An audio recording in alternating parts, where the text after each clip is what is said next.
Hello. Hello. Welcome back. Hooray, it's been a little bit of a hiatus. It has been a short little break I for wonder why that could have been. the great challenges of reaching the internet from the People's Republic of China. Oh, you got back. How was that? Well, China. Wow, yeah. Interesting place. I had a lot of fun. Yeah? Um, but yeah, I there was a few things I was not really prepared for with China that it was a crazy trip. I won't lie.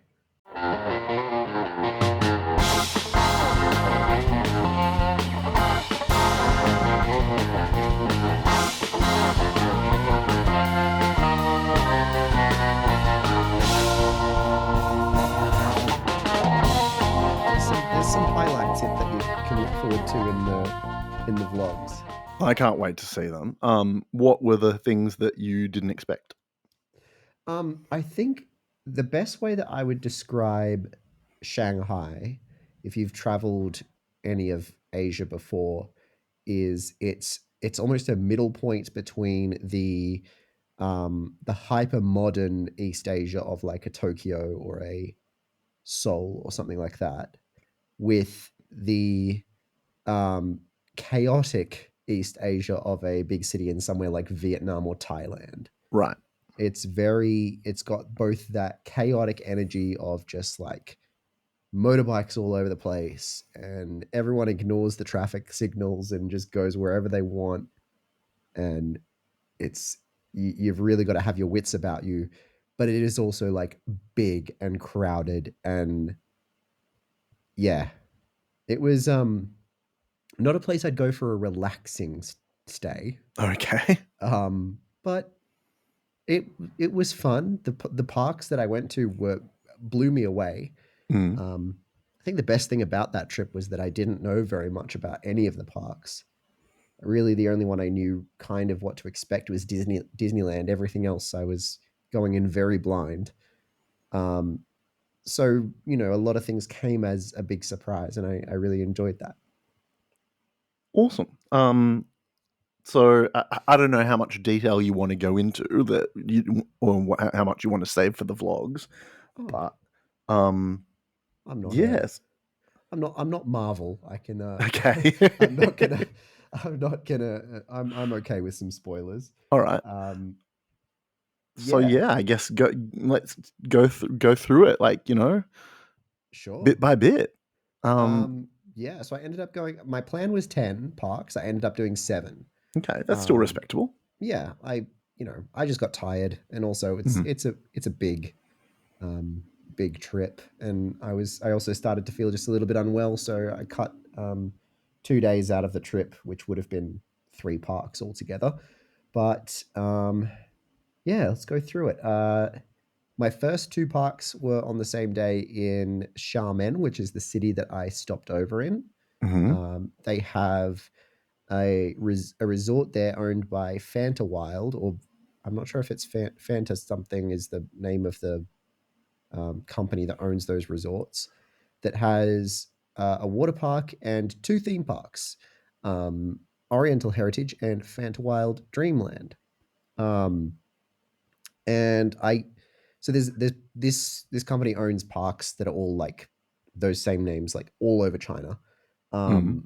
The Oriental Heritage parks are themed to, well, Oriental heritage, I guess.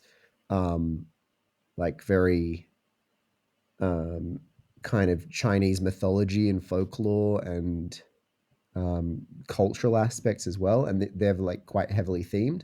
And Okay. then the Fanta Wild parks are more like just amusement parks, um, a bit more. That's where you find your just a Vekoma boomerang and that sort of thing. Sure. Um, and I had a good time there. It was much hotter in Xiamen than it was in Shanghai, so it was a bit of a stinker of a day. Um, but the surprise there was the dark rides. Okay.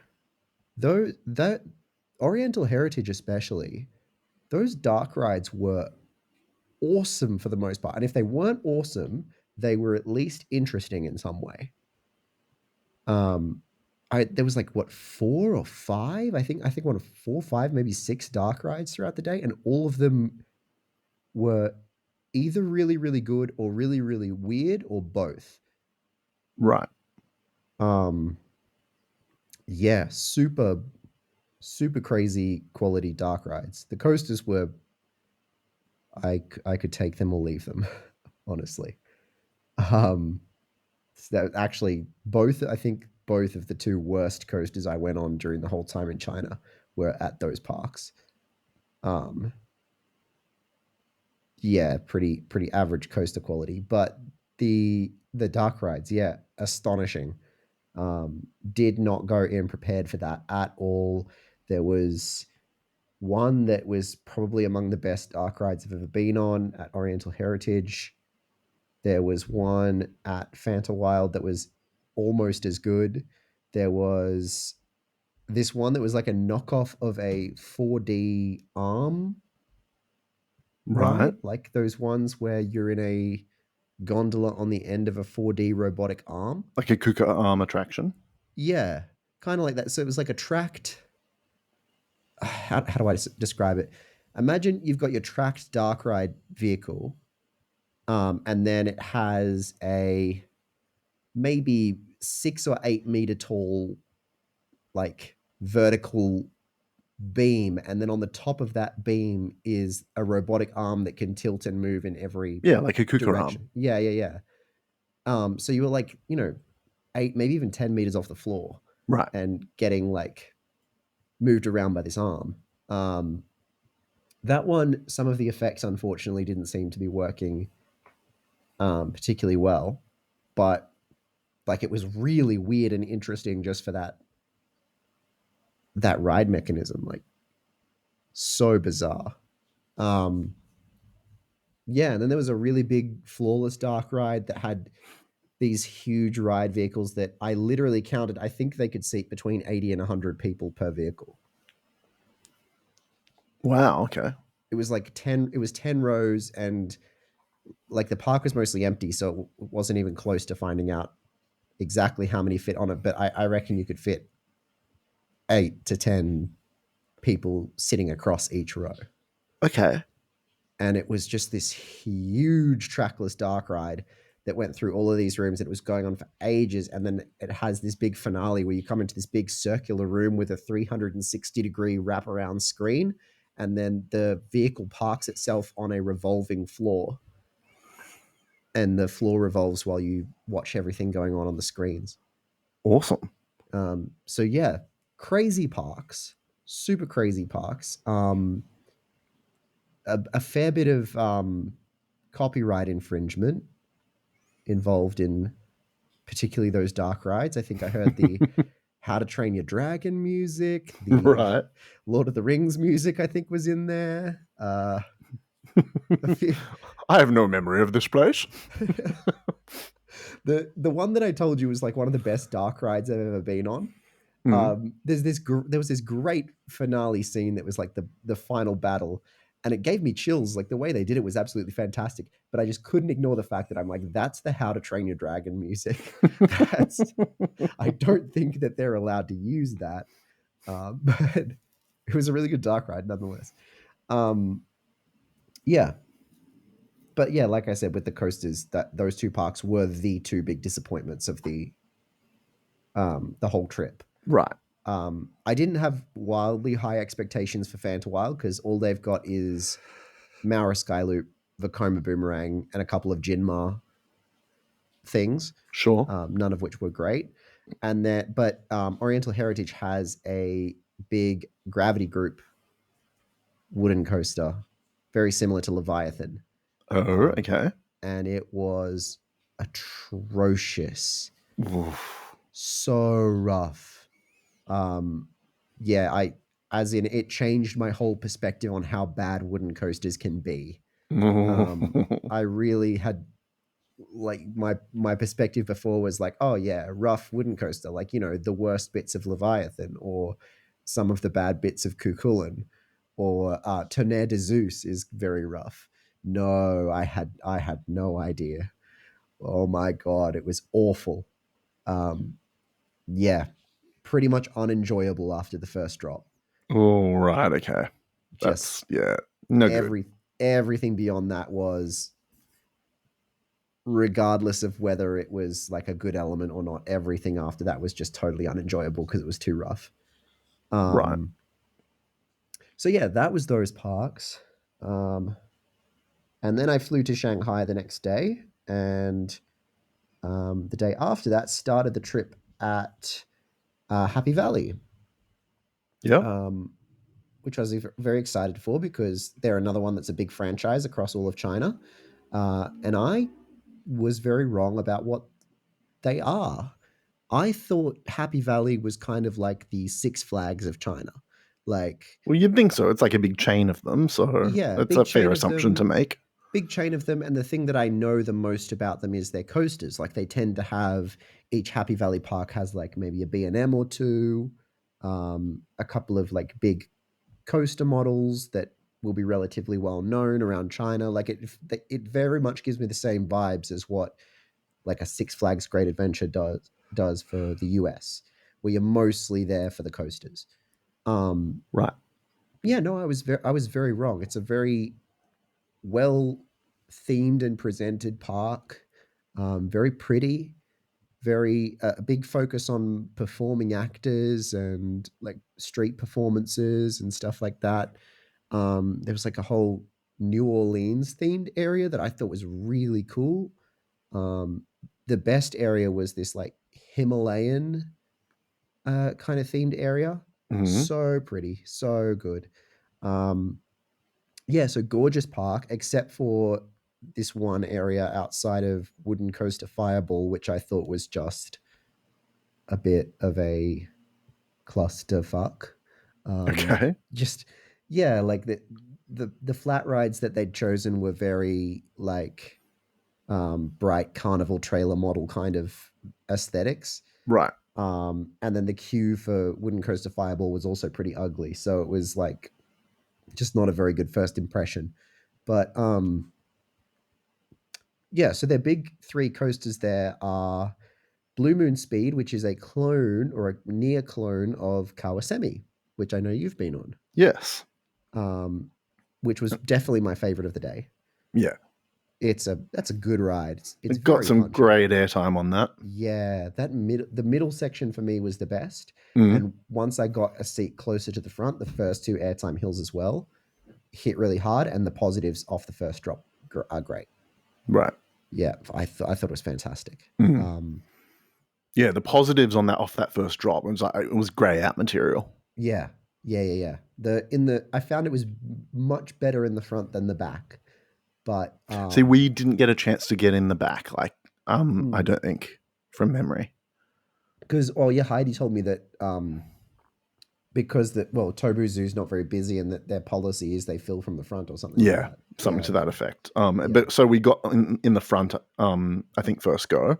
yeah, But yeah, the back we didn't get a chance to experience. yeah. So my first ride was very close to the back, and I actually initially thought that would be good because I was like, oh, it's an airtime focused ride. It's going to be probably better in the back, but no, it was much better closer to the front. Um, yeah, fantastic ride. The other one that was really, really good was Diving Coaster, which is B&M Dive Coaster, clone of Shikra at Busch Right. Gardens, Tampa. So big dive coaster, but it's only got one inversion, and the splashdown. But I thought it was fantastic. Running very smooth and yeah, aesthetically great. They had this cool little um, like glass area where you could stand underneath the splash, like near the splashdown, and watch it go past, and the water all splashes up against the glass. That's cool. That was a really good spot to get a fun shot for the vlog. Um, so yeah, loved it as well. Wooden Coaster Fireball was surprisingly good. Rough, but like not in an awful way. And it doesn't have the Timberliner trains. It has trains built by PTC. Oh, amazing. Yeah, so like fantastic. Like You know me in a friggin' Timberliner train. Ugh. yeah, they're not very great for especially for when the ride is rough. Yeah. They will kill your hips. Hmm. Um but yeah, those trains were way more comfortable and made it a lot easier to enjoy it despite the roughness. Hmm. And it had some great airtime. It actually has a really wild, I think it's a triple down, not a double down. Okay. That's I thought was even better than Leviathan's. Um, Absolutely crazy. Like it takes it at such insane speed, and you get so much airtime off it. Um, yeah, great ride. And then they had a collection of other coasters as well. Um, my very first B&M family invert. Um, what else do they have? Yeah, a bunch of other family and smaller coasters. Um, so it was a really nice park. I was very impressed by it. Nice. And then the two parks, I actually did two parks for Coaster Odyssey because I had a poll for what the best coaster in China is to determine what I would visit. And these two coasters were so close, like basically inseparable. Every time I kind of went, okay, this one's ahead, and sat down and made a plan, I would go back and the other one would have taken the lead back. Um, so I was like, all right, well, they're both pretty close to Shanghai. I'm going to do them both. And I'll do a special episode where I compare them and decide which one is better for myself.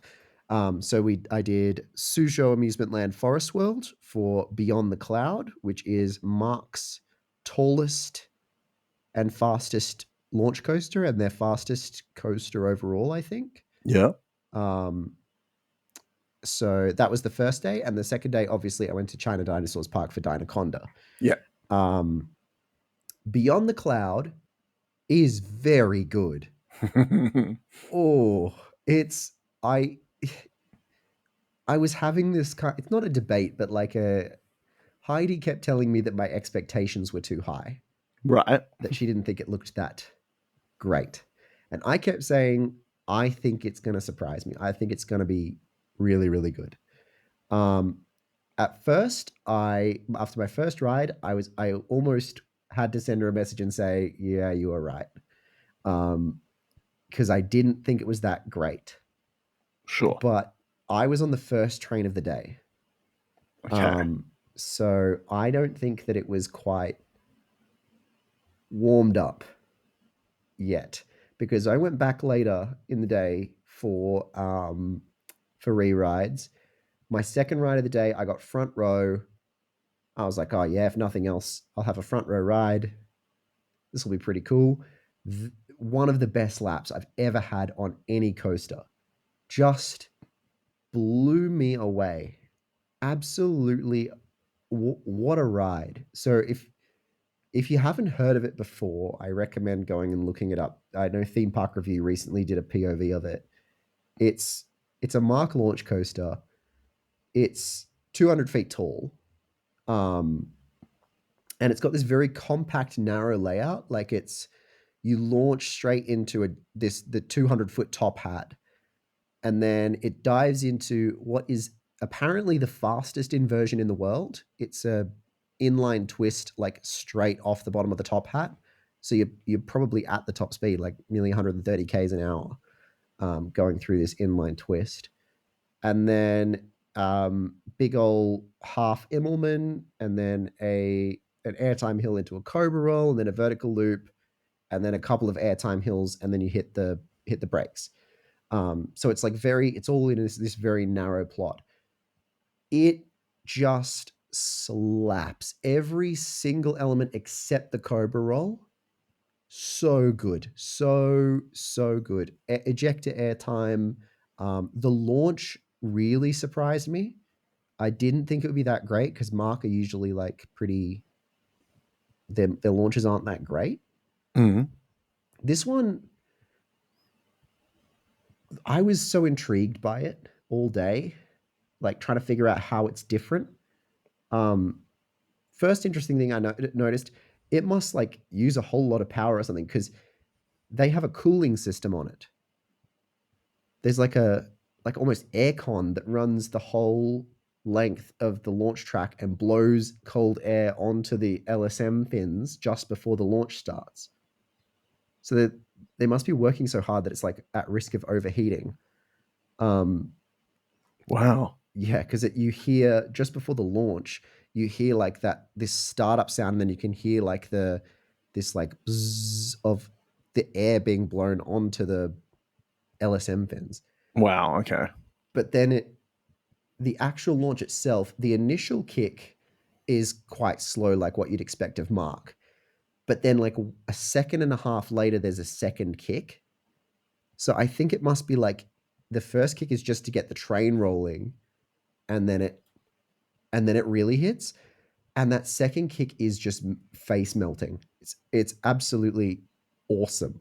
And by the time you hit the end of the launch track, like it feels like it's ripping your face off. It's absolute. The speed is ridiculous. Awesome. It's in the front row. It's so good. But yeah, loved that ride. It ended up being in my top 5. Um, Beautiful park as well. Probably the best entrance I've ever seen on a park. Um, like mind-blowingly good entrance.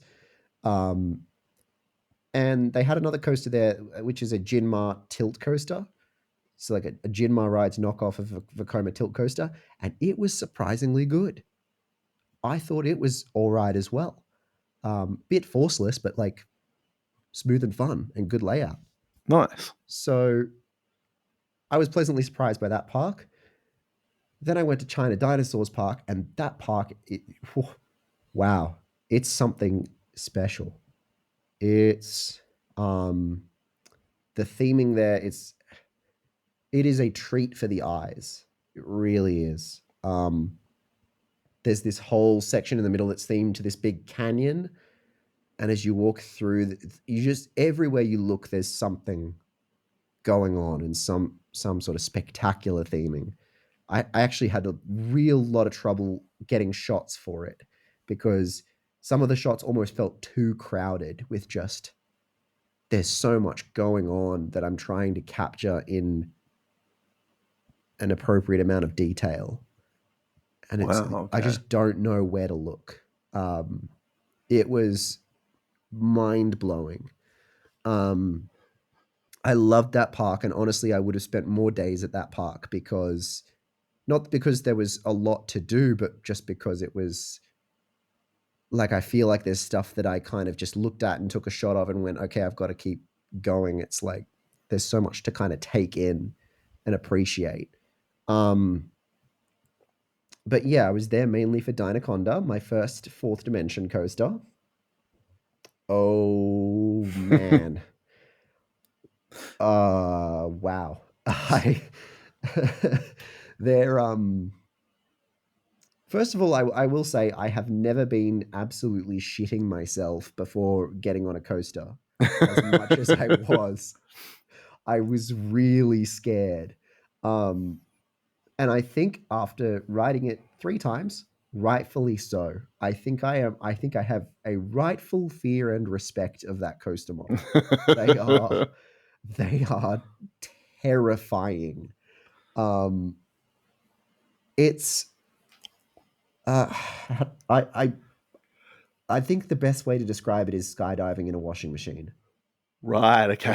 It's just it doesn't give you a second. I think it's when I say that like on an intensity scale it's a 10 out of 10, I mean it's a 10 out of 10 for the entire ride and it doesn't give you a breath. Even Like for like a lift hill. like from the drop to the Right. Okay. from drop to brakes, it's 10 out of 10 intensity. You do not get to breathe. You don't get to take a moment. Um, Mainly because it's really really forceful, but you also just don't. You are so quickly disoriented by it. You don't know where you are, um, and it's also crazy rough. Um, Okay. they yeah the way the rotation happens because it's done by that rail. It's not like a natural flipping or spinning. Sure. yeah, it kind of there's a lot of moments that will jar you, um, where you're kind of getting flipped in a way that's like pushes you or pulls you, and you get thrown against the harness a bit. It yeah, um, wow, crazy, absolutely crazy. My second ride on it was probably one of the best rides ever, up there with that ride on Beyond the Cloud.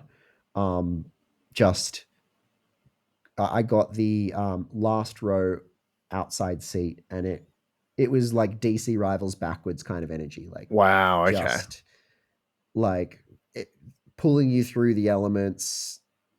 Absolutely insane, awesome forces. Absolutely loved it.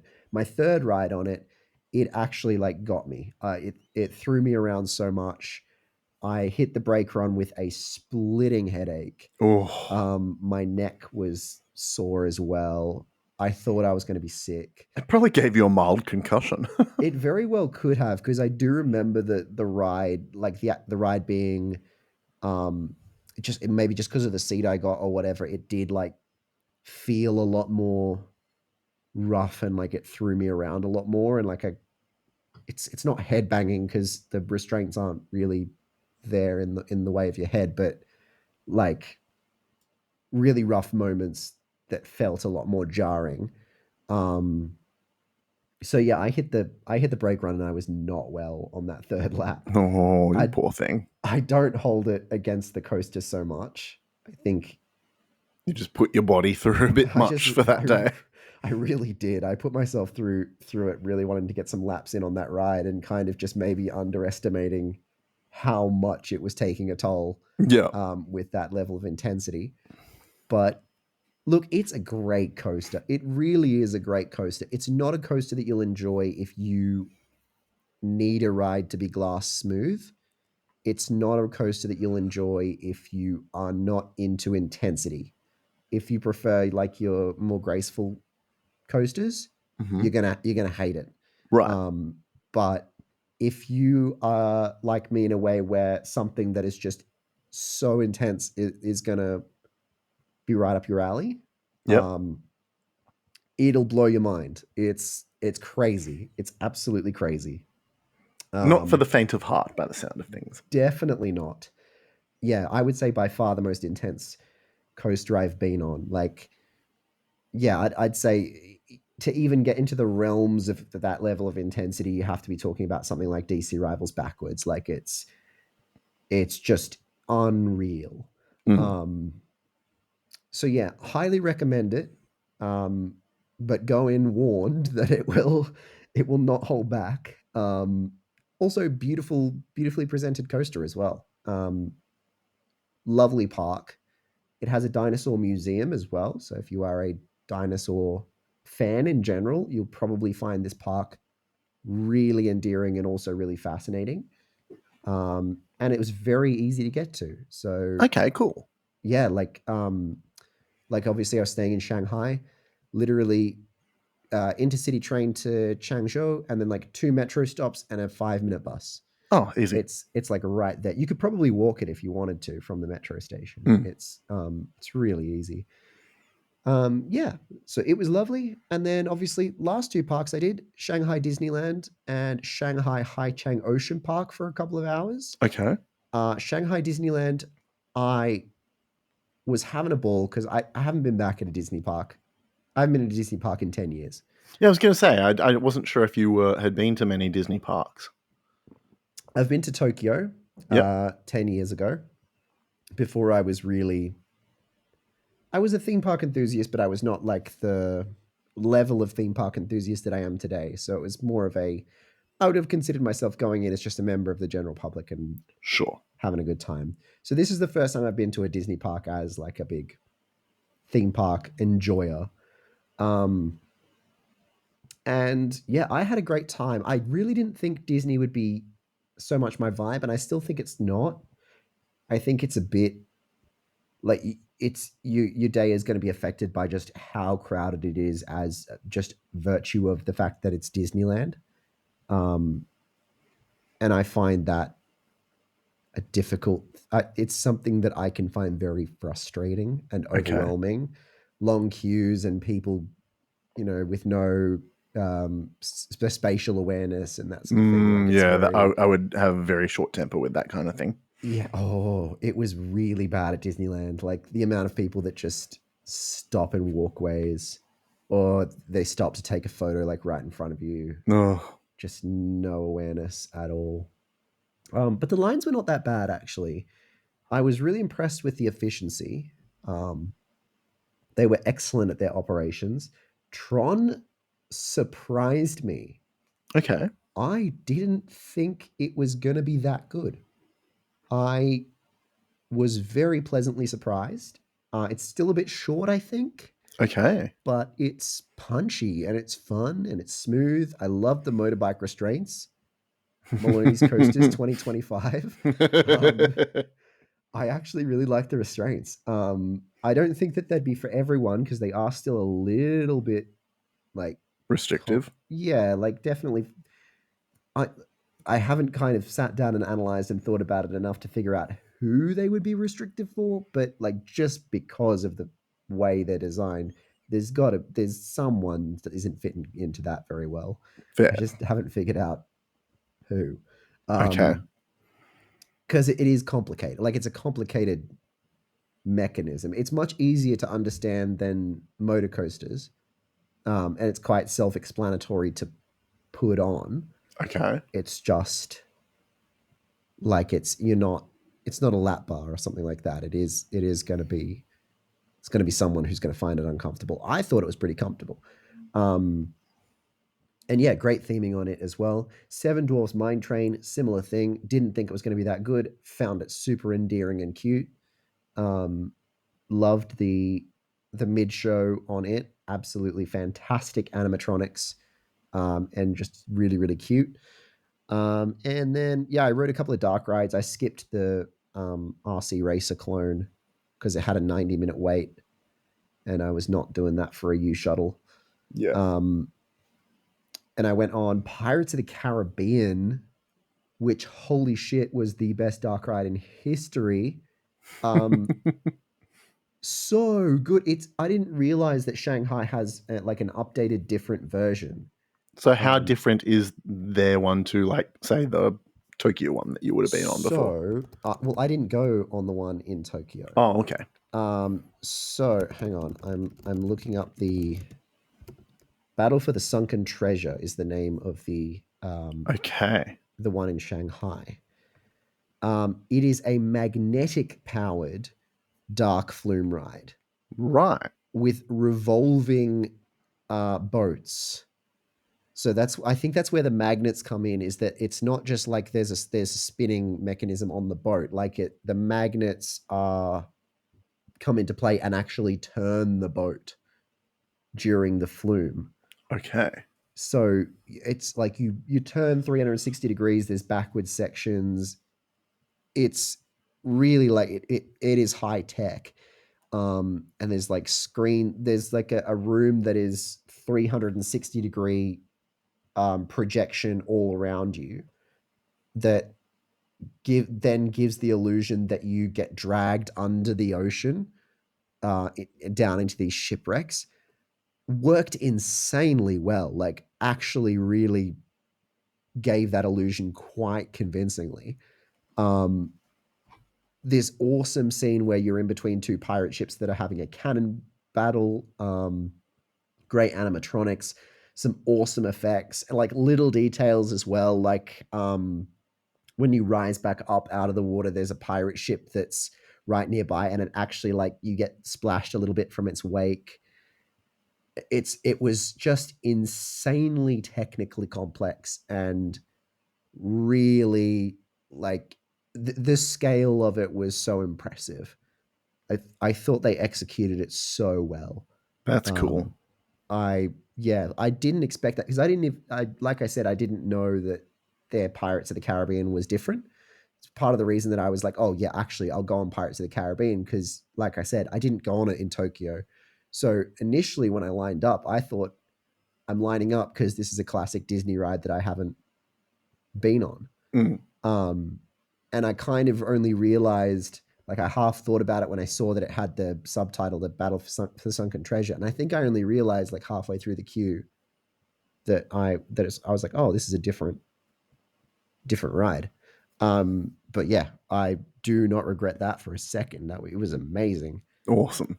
Um, and yeah, other than that, I did Peter Pan's Flight, and I did the Many Adventures of Winnie the Pooh, a ride that yes is at a Chinese Disneyland. Yeah, okay, that's yeah. Because yep, It's for those there. who know, they know. If you know, you know. I was very tempted to make that joke in the vlog, but I was in China, so I'm Yep, like, I'm not going to say that. yep. Um, but yeah, it's there. Okay. Um, features out everyone's favorite bear. And Oh, I'm right here. oh, come on. You can't compete. You can't compete with Winnie. I Um, mean, he does walk around without pants on, so he does have, that's an an advantage, I that suppose. is a distinct advantage, yes. Yeah, so Shanghai Disneyland, absolutely fantastic. Had a great day there. I would have loved to do the rapids because the rapids looked amazing, but it was a cold day. Right. Like, it was raining and it was really cold, and I went and took some shots of the splashdown, and it looked like it drenched you. Yeah. So So when Heidi and I went on the rapids at Gyeongju World, we made the mistake of sitting next to each other, mm, and being that the other people in the gondola raft thing, whatever you call it, were a tiny Korean family, we grossly outweighed the rest of them. And so that meant that we hit every single rapid us first. So we got drenched. oh yeah, yeah. No, I just wasn't brave enough. I was like, I'm gonna be so cold and soaking wet, and I'm not going to dry off because like this rain is kind of sticking around. Yeah. I Yeah, I was not brave enough, but it was beautiful. So I imagine it's a fantastic ride as well. Um, yeah, and then the last park was Shanghai Haicheng Ocean Park. I didn't stay at this park very long. I will talk about it more in the vlog, but I do have some slight moral dilemmas with this particular park. Is it like So an animal welfare kind of thing? yeah, so I don't want to comment on their overall animal welfare because that's more of a I couldn't find out enough information about the park operators themselves Sure. to be confident that the animal welfare is good. It could be very good. I don't know. Sure. Um, but the big determining factor was that they do have orcas.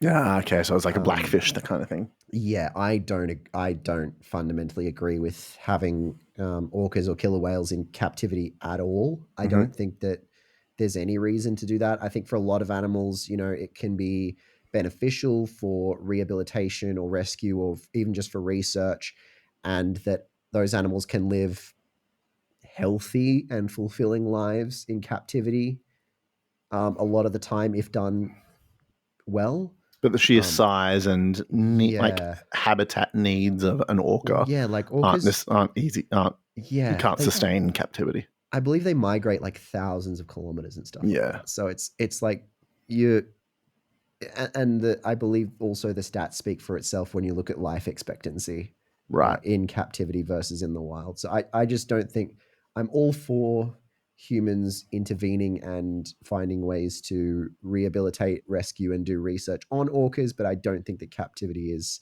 a method of doing that, and therefore I don't have a lot of respect for parks that, particularly such a new park that has undertaken that.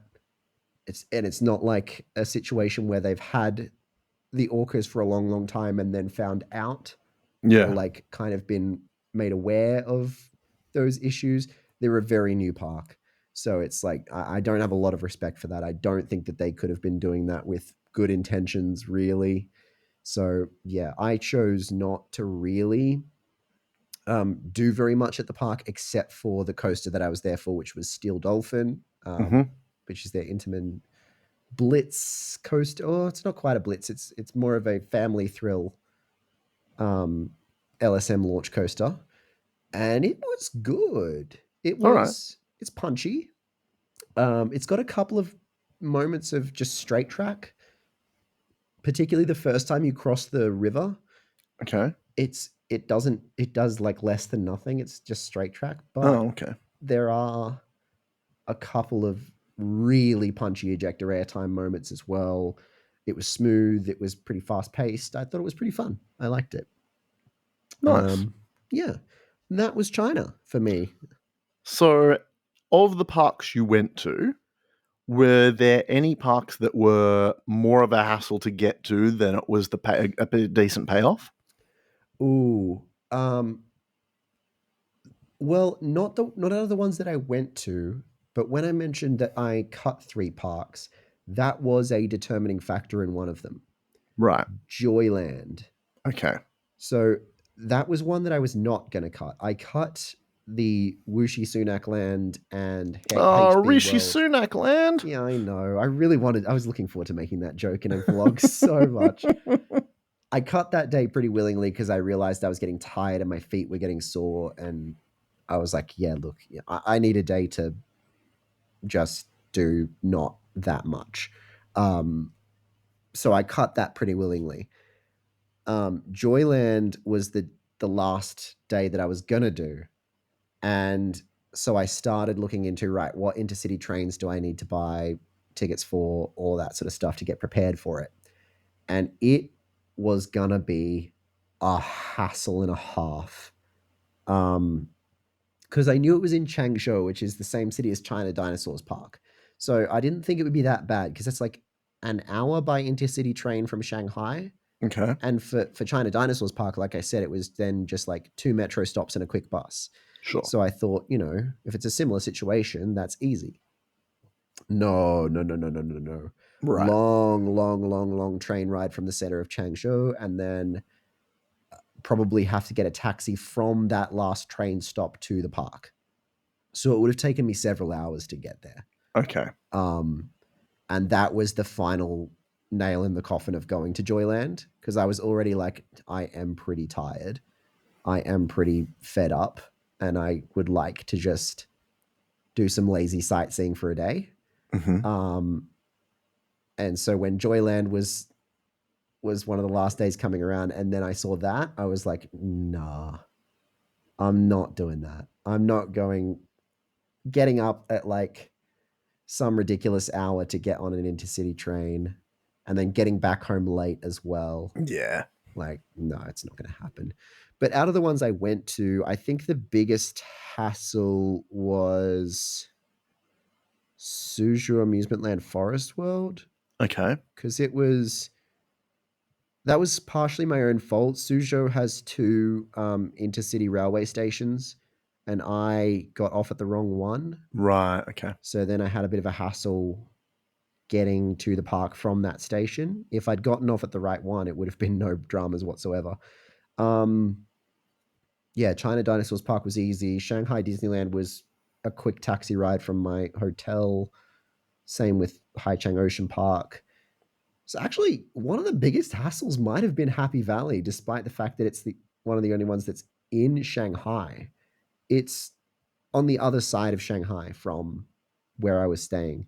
So it was like 2 metro. I had to swap metro lines, and it was quite a long way, but like nothing too dramatic. Okay. Um.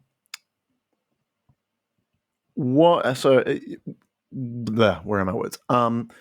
So, because you were saying before you went on the trip that you were nervous because there's just not a lot out there as Mm. far as traveling to China, and sort of the what do you call it, the logistics of getting to parks. What would you like to impart? What sort of wisdom and knowledge would you like to impart for those who might be planning a trip in future that you can say on air? Yeah, get either WeChat or Alipay. Okay. I did Alipay. Hmm. Um, all you need to do is link it to a Visa or Mastercard, and it works perfectly. Okay. And you also do need to verify your identity, which is just a simple like ID check. So I did it with my passport. Sure. Pretty easy. Once you've got that set up, it does everything all in the one Right. app. It is so easy to use. You pay. You'll need to get it anyway because China doesn't have like generally speaking doesn't have like Visa or Mastercard everywhere, Okay. and a lot of places also don't take cash very much anymore. Right. Um, But but everyone takes Alipay pretty much. everyone takes Alipay. Okay. It's a little daunting at first because the way you pay, it's contactless payment, but instead of like tap like we're used to, it's you'll have a QR code on your phone Right. and Okay. they'll scan your QR code. Okay. Or occasionally, sometimes you will scan their QR code and then type in how much you're paying them. Okay. But yeah, just because that felt something about that felt so informal, I guess, Mhm. that for a little while I found that very weird and off-putting, but it works fine. Okay. But inside that app as well as like the basic feature to like pay for things, you've got links to food delivery apps, ride share services. It'll give you add your bus and metro cards for every city in China on there. Like you just type in the city that you're going to, and it'll be like, oh yeah, add your bus and then you just tap onto buses and metros with the QR code on your phone. Right. You you've got um, directions on how to get places via the bus and the metro, and it'll tell you how much you'll have to pay for it. Okay. Like it's everything's within the Alipay app. Okay. And once I kind of learned how to use it, and the great part about it is it has a translate feature. There's literally a translate button that kind of just floats around on every page. Nice. You tap one tap, everything's translated into English. Oh, awesome.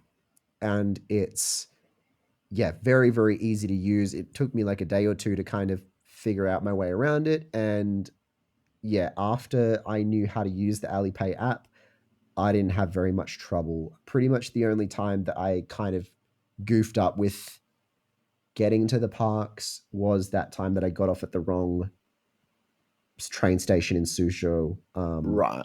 which was my own fault. I just heard Suzhou on the announcement and got off, and then realized that oh, actually, there's two stations.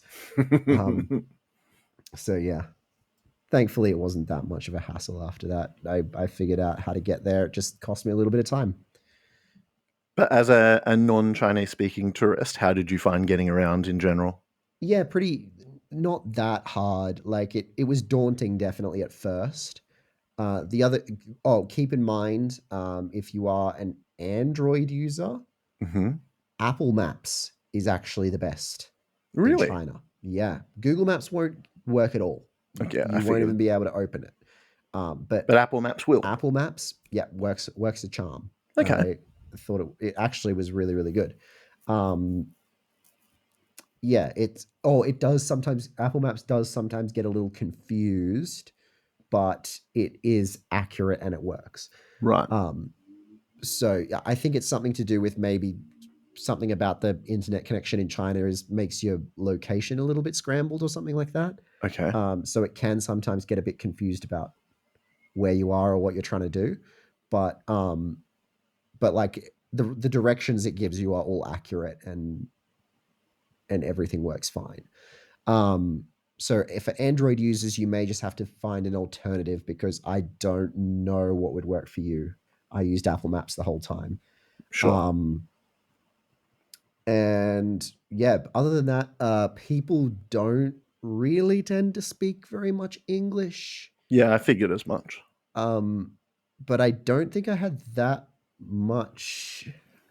I can only think of like one or two times that I had any like times that people were not. Some of the staff at China Dinosaurs Park were a little bit hard to communicate with. Hmm. Other than that, people were like, if they couldn't speak English, they'd either find a way to demonstrate what they were trying to say to you, or they would pull out their phone and translate it for you. Right. Okay. Like it was not that. It was definitely not as daunting as I thought it would be. Once I figured out what worked and how to get around, then I actually was quite comfortable. Okay. Um, yeah, it was more, the reason I found China exhausting was definitely not the reasons I thought I would find it exhausting. It was more just the endless, like, just you kind of have to have your wits about you at all times just because of how chaotic the streets can be and stuff. It was very like, yeah, not like walking around on the streets in, even in somewhere like Sydney where, yeah, it's crowded, but there's a genuine kind of like order to what's going on, Mm. and you can kind of have these basic expectations that traffic laws are followed, and that there's a Okay, sure. a basic etiquette of like how people will behave on a footpath or something like that. So you can kind of do things intuitively. Yeah, not the case in China. That people will just like run red lights, especially the mopeds. Oh my god, Oh they gosh. just do what they run the place. They just do what they want. Okay. They don't care. Honestly, a miracle I didn't get hit by one. Mm. Did you manage to get any sort of non-theme park coaster related sightseeing done at all? Yeah, so the first day I got into Shanghai, it was an early morning flight, so I spent that whole day doing the really touristy stuff that I wanted to see, Yep. just in case I did end up spending the rest of the time at theme parks. So I went and saw the Bund and the um, all of the Oriental Pearl Tower and all of those amazing sights. And I ended up getting lost in this market, um, which I thought I I went in there because it was signposted as a temple. Right. I'm trying to find the name of it. And I was like, oh yeah, I'll go see a temple. It's like walking distance from the CBD. It was like a market in a temple style complex, Sure. like very like what you'd expect of a Chinese temple, like that very stereotypical architectural style. But it Hmm. was just this sprawling market. It was just endless stores, and there was like a mix of like there was a 7-Eleven in there, but there was also just some lady selling like I tried pork intestine knots on a stick, How was and that? it was delicious. It was There you go. fantastic. Um, yeah, crazy. I'm trying to find the name of this place because I literally just stumbled on it. But it was absolutely huge, and it was just beautiful and fascinating. And I didn't know what to think of it. Where was it? It was quite close to the Bund. Um, there's Oriental Tower. I'm just looking on a map to see if I can find the name of it. And then I walked down through that park and ended up. That might be it there, maybe. Um, I don't know. I can't find the name of it. Maybe Mongkok Plaza. It's very hard to tell um, on maps of China on Google. They're not very accurate. Yeah, but if you ever are in Shanghai, um, walking distance from the Bund, there is a place that is like this mind blowing temple complex turned into a market, and it Okay. was crazy. I I got lost in there for a couple of hours actually. Um, yeah, great time. But yeah, and then other than that, when I took the rest days, I kind of took it a little bit more easy. Went around and explored some of the stores in the kind of area where I was staying. Um, yeah, I didn't do anything particularly touristy or anything like that, but just had a bit relaxed a little bit, tried some local food, and yeah, had a good time. Awesome. Well, it sounds like, aside from, the health struggles and whatnot, that you've had a pretty decent trip. Yeah, and aside from getting into a car accident, but you'll find out more about that in the vlogs. I'll just drop that on you. Yeah, right. Okay. All right. I guess I will wait for that one. Yeah. No, it Um, was it was it was not a serious car accident, but it did okay. derail one of my park days, and you will find out more about it in one of the vlogs. Okay. So did you capture it on camera? Mm-mm. Okay. No, I only managed to capture the aftermath of my taxi driver in a heated argument. while I sat there awkwardly in the back seat, Mm. going, "Am I gonna get where I want to go right now, or am I? What's going on? Like, do I need to get out and find a new taxi? Is someone gonna tell me, Mm. please?" How frustrating. Yeah, it was an interesting experience. Yeah, I would definitely say the roads in China are not the safest of places. Sure. I also did have a few. So they weren't taxi drivers; they were like essentially the Chinese equivalent of Uber. Right. Um, very cheap to get, by the way. Holy shit, you can get anywhere for like no money. Um, but yeah, there was also some of them who would get onto the highways where the speed limit was like 80, and I would look over their shoulder and we're doing 130. Oh And wow. they're like weaving through traffic. It's like, oh, it's a bit, yeah. The roads in Shanghai were a bit every man for themselves. How was flying there? The flights are actually really pleasant. Okay. I flew with Xiamen Airlines, which I thought was because they had a very good price on flights to Shanghai, and the stopover was in Xiamen, but like not long stopovers. I ended up having one that was a full day so that I could go to the parks, but then like you save a good bit of money by stopping over instead of flying direct. Mm. But also just the service on them was really quite good. The food, other than one of the meals that I had, the food was really like quite good. Um, yeah, good leg room, comfortable. It was like 9.5 hours from Sydney to Xiamen, and then just under 2 hours from Xiamen to Shanghai. Right. Um, yeah, I I couldn't complain really at all. I didn't have the best flight home from Xiamen, but that was more of a I struggled to get a good sleep, which was not really the fault of anything. It was just sometimes you just can't sleep on the plane. Right. Um, but yeah, I I can't complain at all. I thought they were good, and I would, if I was going back to China again anytime soon, I would probably consider flying with them again. Cool. Oh, I do actually want to give one more recommendation. Trip.com. Okay. Oh my god, I am actually becoming their biggest fan. Um, Not only so I had you'll find out about in one of the vlogs. I had an experience where I basically had to cancel and rebook a theme park ticket. Mm. Not only was their customer service so good, but they also managed to find me a cheaper deal for what I was trying to do with that ticket. So I actually ended up saving money um, through that whole experience. But also their prices on stuff in particularly like theme park tickets, hotels, trains. You can book basically your whole holiday through trip.com if you wanted, and the prices are so good. And you also get every time you book with them, you get points on like their membership tier system.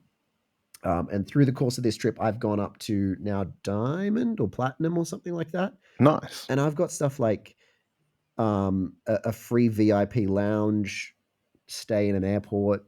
I've got no admin fees whenever I book train tickets. I've got, if I go out one more tier, I get a free experience ticket that I can spend on any kind of, theme park or attraction or experience that I want. Like they are really good.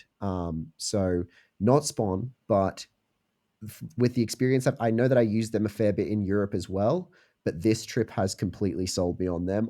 I would highly recommend if you're booking a hotel or you're booking intercity trains, flights, if you want to try and find theme park tickets, if you're going somewhere like China or whatever, um, check the prices on trip.com because I found they are typically up there with the best prices, and you'll get those rewards for booking as well. Right. Okay. So it's worth checking. They're fantastic. Awesome. Yeah. Nice. What a great and productive sounding trip. It was fun. I would go back to China for theme park trips again because I was very um I loved the fact that I was going to these parks knowing so little about them. Mm, Um and I definitely want to do more China trips in the future. I do look forward to my next trip being somewhere that's a little gives me a bit more of a chance to relax. okay. I just find it's one of those countries where for someone coming from a like a perspective of particularly me in the being out here in the country, um, it's somewhere where it's very hard to switch your brain off and be in holiday mode. Like it's just kind of chaos. Um, but I look forward to a holiday in the near future where I can go somewhere a bit quieter and kick my feet up. Right. Yeah. It sounds like it would have been a spectacular place to go to. Mm. Um, so that's why I'm just yeah. It's we Oh, don't have many people who are really vlogging about that kind of thing. I can't recommend it enough. I think I'm honestly surprised that there are not quite so many people going to China, particularly in the coaster enthusiast community, actually, because there are so many parks and there there's also so many really great coasters. Like I still have a list as long as my arm of parks that in China that I want to go to. And I think I've always had this kind of misconception that like, oh, there's some reason like it's because of the relations between China and the West or whatever. It's difficult in some way to get there or to travel there or um, to do a trip there as a Westerner. And I don't think once I got there and kind of figured everything out, I don't think that's the case. I really don't think it's any more difficult than a trip to say Southeast Asia. Like there's a bit of a culture shock, but it's not a like you can get around just fine. You'll get a lot of people staring at you, and you'll get a lot of oh my god, the school kids.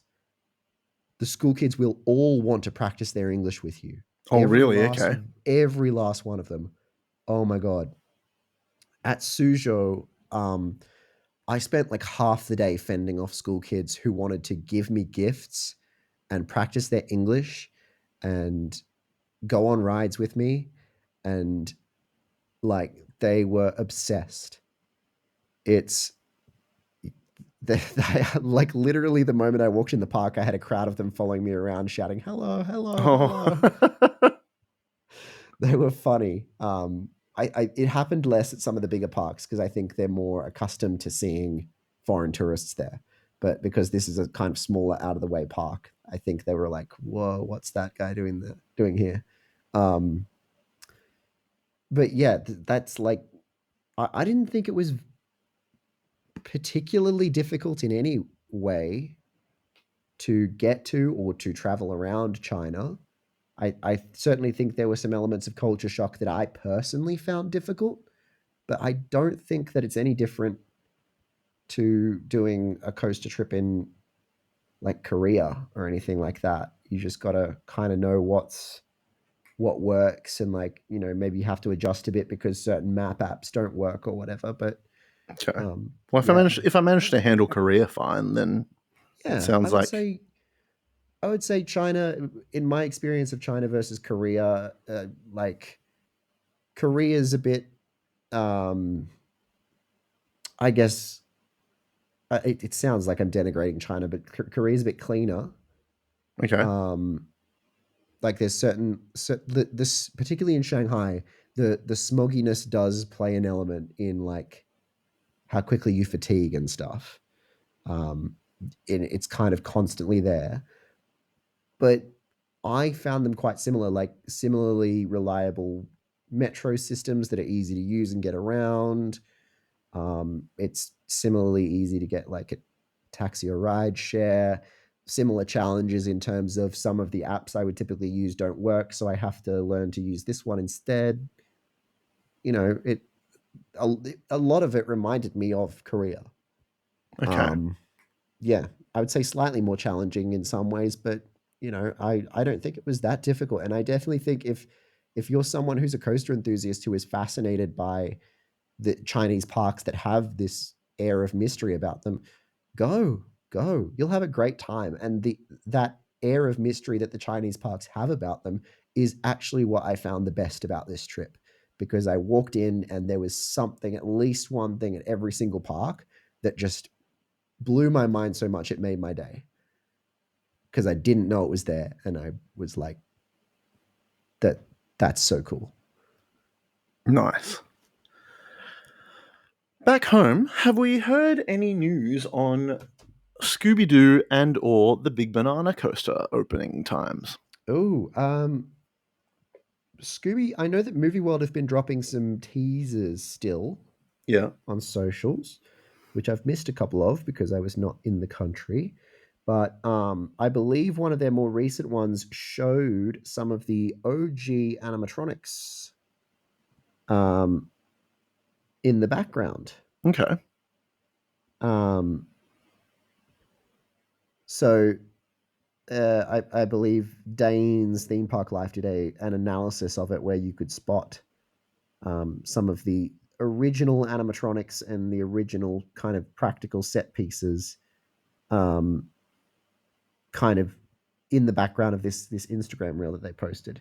Sure. So it seems like we have confirmation of at least some element of the original theming kind of returning, Yep, that's encouraging.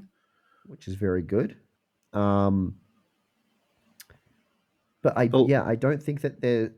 I feel like someone mentioned that maybe there was a cryptic hint that could have been interpreted as a date, but we definitely don't have anything in terms of confirmation. sure.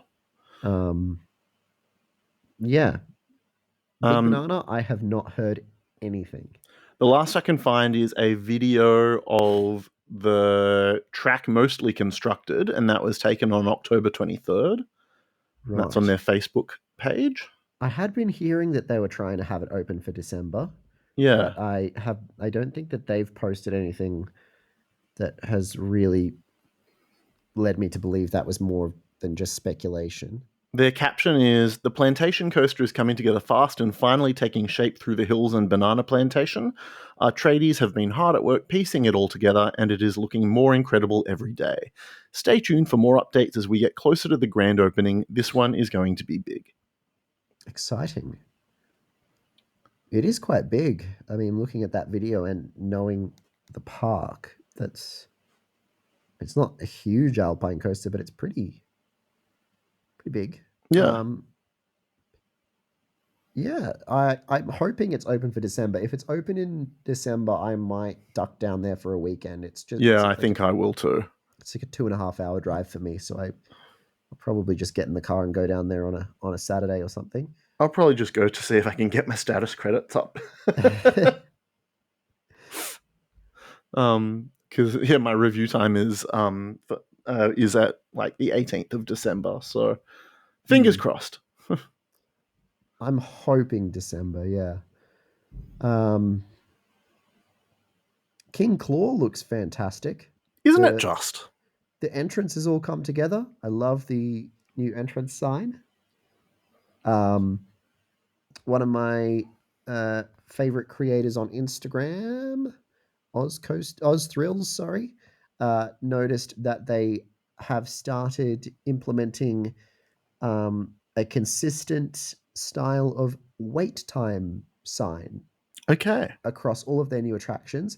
And actually, Greg Young responded to that Instagram story and said that they are going to try and do that for all the older rides slowly but surely. Apparently, the signs themselves are quite pricey, Okay. so they're doing it. They're rolling it out kind of slowly, and obviously, priority is on the new rides as they get built. But Yep.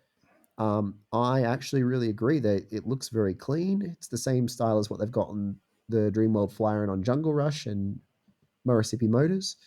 And yeah, looks fantastic. I think the whole queue is starting to look really, really clean and beautiful. I'm Yeah, it'd be excited. nice if they had like managed to incorporate it into a Dreamworld app or something like that, where you could easily look up what the wait times for things are. Actually, that is a good point. That's still an area where Dreamworld is behind VRTP, actually. Although I do think VRTP's app is needs some work. Yeah. At least they have one. The user journey on it's a pain in the butt to try and order like a fast pass or something on it. Yeah, it's definitely not the best theme park app I've ever seen, but they need to let you just pay with Apple Pay or something like that. Yeah, exactly. But at least they have one. And yeah, I think Dreamworld could really benefit from doing that too. Yeah, 100%. Yeah. Well, I think this has been a lovely episode. It has. Nice, relaxing return to the pod. Yes. Sorry to all of our listeners, our Belloni enthusiasts, our silly sausages. Silly sausages. Sorry about the hiatus, but we figured let Jake do his wonderful journey, and now he's back. Well, and as I'm sure you'll all understand, even if I had wanted to spend some of my holiday time doing Total Belloni recordings, the uncertainty of China's internet restriction situation was made it pretty hard to commit to doing that. So yeah, totally. Did you have to get like a special eSIM or? So I have Roamless, which is an app that works as an eSIM, and it seemed to kind of have a VPN built into it in China, right? Because it just automatically worked.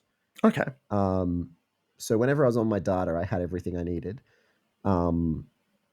I also got a subscription to a VPN for the for my laptop. Nice. But I will say, fair warning to everyone, something to consider.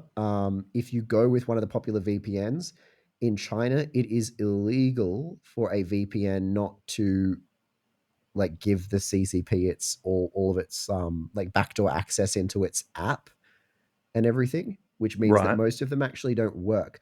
So what the one that I used will recommend you do, and this worked for me, is that you can install the VPN directly onto your computer so that you bypass using the app. Right. And so you kind of have to, there's a bit of a for me, I have a MacBook, so it was a bit of a dive into the settings and add such and such of an IP address or whatever took me about 10 minutes to work out how to do it. But once I had that, it worked fine. But the actual app for the VPN doesn't work. Sure. So yeah, just make sure you do that research and go prepared, and you'll be fine. Once you've got the VPN, it works. Yeah. So yeah, apologies for the hiatus though. Yeah, we will be back with you same time, same bat channel. Yes. Each week. But yeah, until next time. You've been listening to an absolute bunch of total Belloni. What a bunch! What a bunch! What a bunch! What a bunch! What a bunch!